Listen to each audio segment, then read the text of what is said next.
If ever there is an air of intrigue and mystery around a pop artist, it is around the artist known as Rodriguez.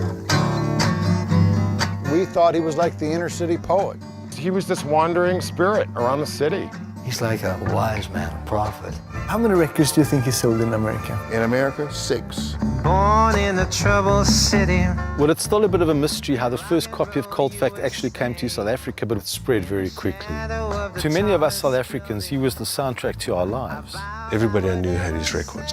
That you can't The message it had was be anti-establishment. Really, the first opposition to apartheid, they'll tell you that they were influenced by Rodriguez. But nobody knew anything about him. He was a mystery. Then we found out that he had committed suicide. And a lot of people have different versions of the story. He set himself alight on stage. He reached down and pulled up a gun. I thought it'd make a good story, find out how Rodriguez died. There was nothing on the record to tell us who he was or where he was from. So we started looking quite deeply at the lyrics. I met a girl in Dearborn. We found him, we found him. These are the days of miracles and wonder. I heard he did like a little construction work. He was really doing the work that no one else wanted to do. Rich in a lot of things, but perhaps not material things.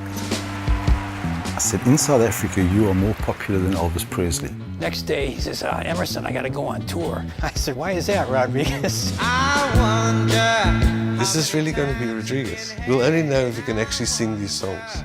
And the best part was still to come. Thanks for keeping me alive. I wonder.